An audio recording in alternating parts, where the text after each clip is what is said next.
तो आपके पास में पानी के साधन नहीं थे, हमारे पास में हम पीढ़ियों से यहाँ रह रहे हैं, हमारे पास में पीने के पानी के साधन नहीं थे। इसके बावजूद भी कभी हम लोग प्यासे रहे क्या?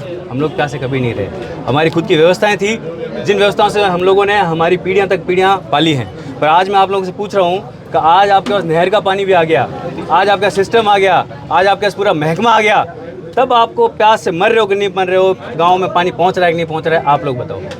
पहले जब पानी नहीं था तब हम लोग पानी वहाँ पहुँचता था, और आज जब पानी इतनी प्रचुर मात्रा में है तब पानी नहीं पहुँच रहा है। लाइट हमारे यहाँ नहीं थी, हम मानते हैं कि भाई हम लोग दुर्गम क्षेत्र में रह रहे हैं, लाइट हमारे यहाँ नहीं थी, पर आज पूरे हिंदुस्तान को लाइट कौन दे रहा है?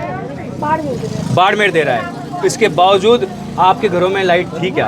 आपके घरों में पिछले अभी लंबे अरसे से, खासतौर पर इन गर्मियों के दिनों में 15-15 घंटे 16-16 घंटे कटौतियाँ हुई या नहीं हुई? आप बताइए बाबू भाई, बताओ हुई थी? तो आज इसीलिए जो मैं कह रहा हूँ कि ये सवाल जो है ये बाड़मेर की जनता पूछ रही है और हम सब से पूछ रही है। मैं निरत्तर हूँ, मैं आपके किसी भी सवाल का जवाब दे सकता हूँ, पर इन सवालों का जवाब कौन देगा? आप दे सकते हैं? नहीं दे सकते। ये परिस्थितियाँ हैं हमारी, और अगर इन परिस्थितियों में अगर हम लोगों ने जीना सीख लिया तो कल और कुचले जाएंगे। ये अत्याचार कम नहीं होगा और बढ़ेगा।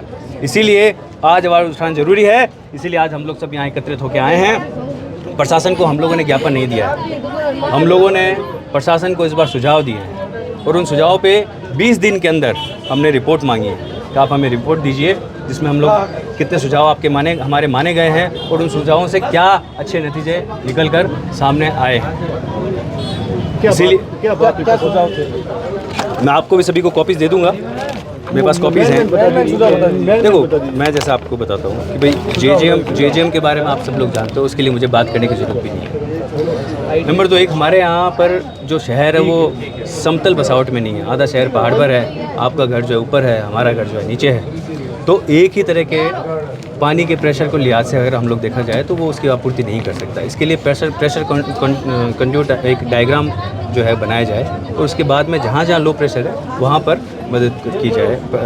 पीएचडी के भी जो है लोगों को भी जो है इस तरह के उपकरण दिलाए जाएँ जहाँ से वो प्रेशर बढ़ा सकें। इस तरह के जो टेक्निकल तरीके हैं वो हम लोगों ने 20 सुझाव दिए हैं। पानी को लेकर जैसे मैंने बताया कि हमारी क्षेत्रीय परियोजनाएँ हैं, आप सब लोगों को याद होगा, आप सब लोग इसी जनरेशन के हैं।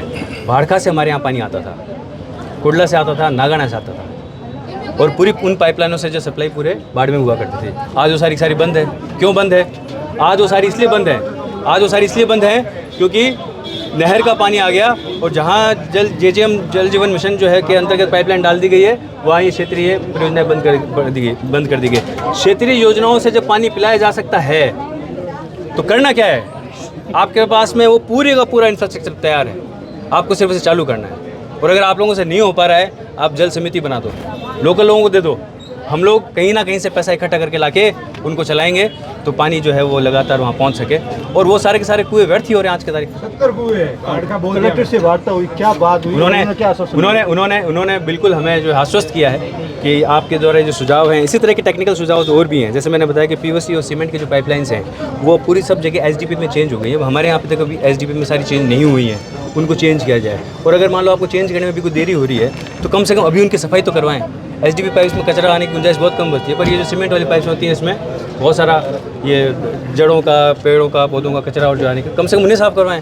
हमारे आधे शहर की तो पाइपलाइन चौक है, उन्हें पानी आएगा कहाँ से? इस तरह के जो टेक्निकल सुझाव हैं हम लोगों ने सुझाव दिए हैं बिजली विभाग के भी और आरएससी भी इसके